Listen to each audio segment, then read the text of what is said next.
கண்ணதாசன் மீது எம்ஜிஆர் வைத்திருந்த கண்ணியமான மரியாதை. 1978 அரசவை கவிஞர் பட்டத்தை கண்ணதாசனுக்குத்தான் வழங்க வேண்டும் என்று உறுதியுடன் இருந்த எம்ஜிஆர் அவர்கள்.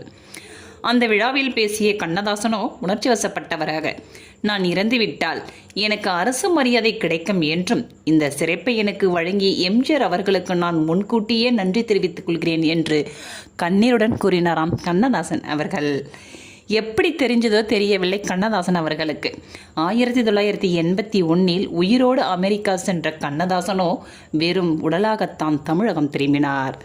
கண்ணதாசன் அமெரிக்காவில் காலமான போது அவரது இறுதி சடங்கிற்கான மொத்த செலவையும் எம்ஜிஆர் அவர்கள் தனது அஇஅதிமுக நிதியிலிருந்து ஒதுக்கி வைத்தார் என்றும் சொல்லப்படுகிறது. கண்ணதாசனுடைய உடல் சென்னைக்கு கொண்டு வர வேண்டும், அது பொதுமக்கள் அஞ்சலிக்காக நடிகர் சங்கத்தில்தான் வைக்கப்பட வேண்டும் என்று விரும்பியவர் முதல் மனிதர் மக்கள் திலகம் புரட்சித் தலைவர் எம்ஜிஆர் மட்டுமே. இறுதி நேரத்தில் எம்ஜிஆர் அவர்கள் கொடுத்த அந்த அரசு மரியாதைக்காக நன்றி சொல்ல இயலாத நிலையில்